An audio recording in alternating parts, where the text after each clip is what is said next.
you've got questions, well, we have the man to answer those questions. Jeffrey Levine from Buckingham. Jeffrey, welcome back to another episode of I Know It. I don't have a hammer, but pass the hammer.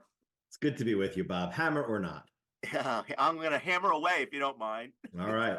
So I've got a question from a reader. I'm going to shorten the question because, and I think I have paraphrased it well enough. It goes like this: how long must I wait to apply for Social Security and Medicare Part A after contributing to an HSA? And what are the implications of my recent contributions?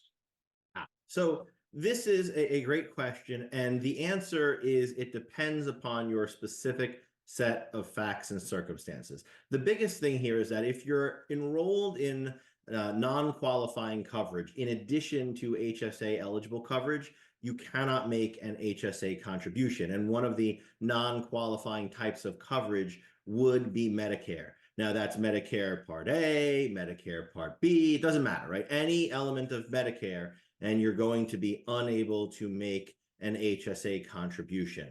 Now, where it gets complicated is kind of before and after 65 for a lot of people, because before 65, you can't be on Medicare. So if you're contributing up until the time that you reach age 65, you're generally good with respect to that. The challenge is after 65, if you apply, let's say, for Social Security, you also apply for Medicare at the same time, and you can't separate the two. And when you apply for Social Security, Medicare actually begins retroactively 6 months before you apply. Now, it can't go back before 65 in general, because that's when Medicare begins, but it means, let's say you're enrolling in Medicare at age, or you're starting Social Security at age 70. You waited until the latest possible time. And so at 70 years of age, maybe the month before you turn 70, you file so that you start Social Security for the month you turn 70. Well, if you file or apply the month before, 6 months before that, or 7 months before you reach age 70, is when Medicare A will retroactively begin, which means you cannot have made contributions to your HSA after 7 months before your age 70 date, even though you didn't actually start Social Security until you reach 70 and weren't applying for Medicare until a month before that. It's that retroactive application that tricks and trips up a lot of people. Right.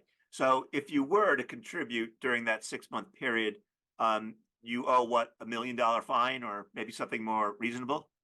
Yeah, thankfully, this is one of those areas where we just need to deal with only the excess that you should not have contributed during that period of time. And we're looking at relatively, let's call it benign penalty amounts and amounts that have to be re-included in income. But this is a minor issue compared to, let's say, other mistakes that can be made in the tax area. Now, nevertheless, you do want to make sure that you're not over contributing to your HSA, because like anything else, every dollar counts. Yeah.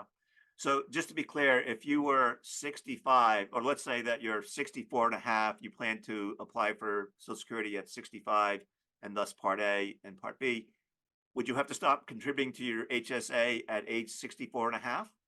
No. So thankfully, that's what we're before.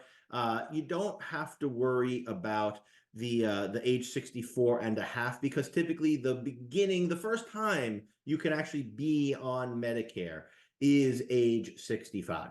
So if you're retiring earlier, no problem. But if you're separate, or rather if you apply for Social Security, let's say you're already taking it, well then at 65 you're going to have Medicare, and you've got to stop making your contributions at that time.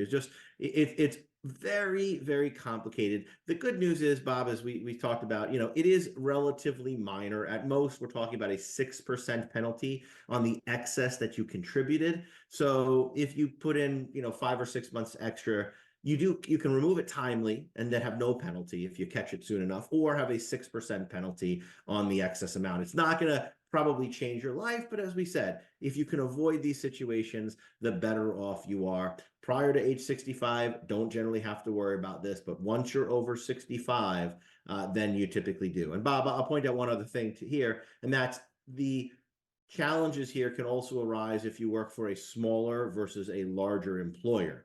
right? If you work for a smaller employer, then Medicare often becomes your primary after age 65, even if you're still working. And so you may have to enroll in Medicare at that time, even if you don't want to maintain adequate coverage.